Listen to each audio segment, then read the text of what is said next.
Well, the easy answer is I did it because I saw the movie The Way. And in the beginning, that was the reason that I wanted to do it. That created a desire. But the desire, I think, turned into a call that I wanted to.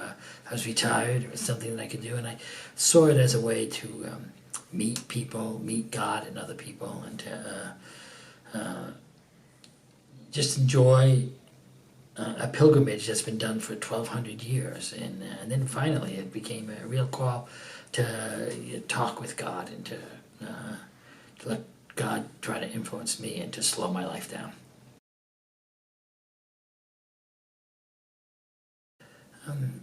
How easy it was physically, even though it was hard physically, but it really wasn't very hard. And how hard it is to do the spiritual / mental exercises that we need to do.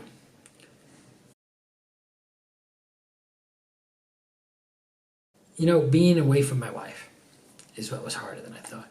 And that it wasn't hard in the beginning, but in the last 2 weeks that became a major concern. It bothered me.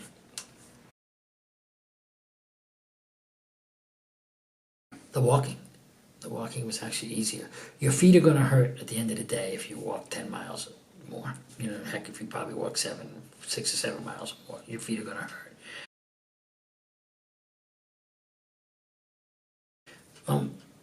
There are a lot of people who get blisters and stuff like that. Not like that at all. My foot pain was, I have a left ankle that's not great, so someplace around that ankle it would always hurt, or frequently hurt. And then at the end of the day, they were just weary, and so the entire foot might have some pain in it, but not pain that would turn me off or say, you know, I don't want to do this, or I'm going to make my days shorter, or something like that. It was, you know, definitely just a bothersome thing, but you know, you do remember it. There are people, on the other hand, who had unbelievable blisters, and these people suffered, and I really, you know, prayed for them, because anybody who does this with blisters on their feet is crazy. The prep I did was, I did a lot of walking, and I did a lot of walking with a backpack that I built up the weight, stuff like that. For the walking, I was very well prepared. I had lost 10, 15 pounds before I left. You know, I would lose another 5 to 10 pounds when I was there.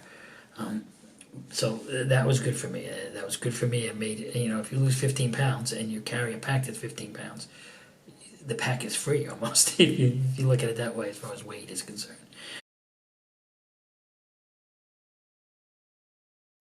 Oh, I have several Camino families. I have German granddaughters.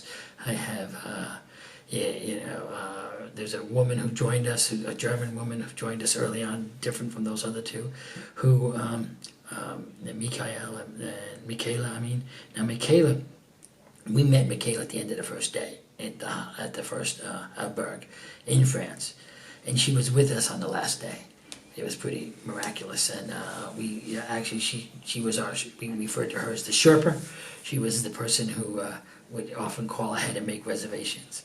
Not something I recommend, but it's something that most of the people who I was with felt obliged to do. So they absolutely needed to do it. I would have rather left it up to the Spirit. See what happened.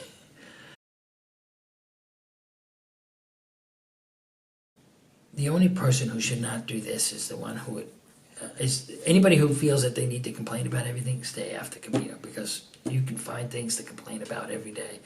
But anybody who is not afraid of a little bit of physical pain and who wants to meet people on their own terms, not on the person's terms, but on the walker's terms, right? Because you can meet somebody and you can choose basically to ignore them or to, you know, not rudely, just to walk a little faster or slower than they are. And the next thing you know, they're gone. But you really get to meet a lot of people, and it's a strange thing. And the people you'd meet somebody, and then 2 weeks later you'd meet him again, and it'd be like a reunion.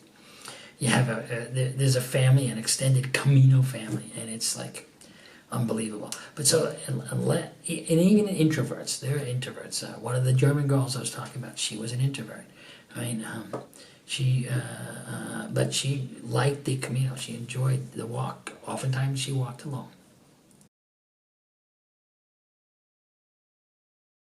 It's made me understand that I can live simply, that I desire to live simply. But what does St. Paul say? The things that I want to do, I don't do. The things that I don't want to do, I do. It's hard to live simply in today's modern world. It's something that I want to get into. But in that way, it's created that desire.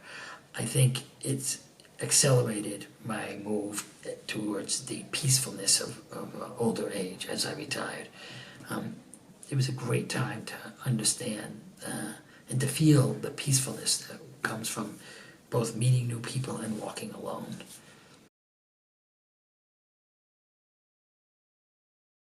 In my mind, you can't help but come to God every day. God is always present to me, ever present. I really believe that.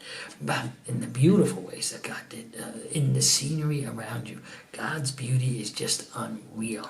And you can see it. I think in my mind right now, I'm looking at the pasture lands, or that's what they're being used as, but the hills, the Pyrenees. I'm looking at some of the old churches, some of the graveyards that I looked at great beauty, some of these big churches, but the reality is natural beauty can never be overdone by man's attempt to do it. And the beauty of everybody else's faces, that's something that we forget. When I look at my pictures, I wish I took more pictures of more people, because that's where the beauty is. Smiling faces, serious faces, distracted faces. These are the people that God gives us, and they're just beautiful.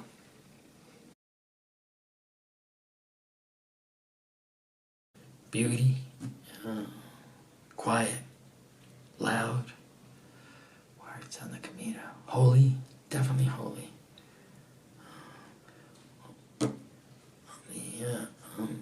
Growth. We grow when we walk. Those are the words.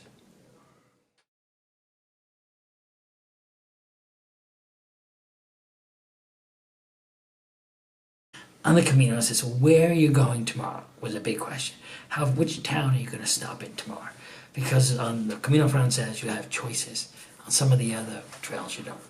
But my answer would always be Santiago, because that's where we're going to. That's where I'm aiming at. There was no way I was going to walk Santiago. And everybody knew that, and they knew exactly what I meant. I'm always going to Santiago. Where am I going from here? With the grace of God, the help of my family, to heaven. Amen.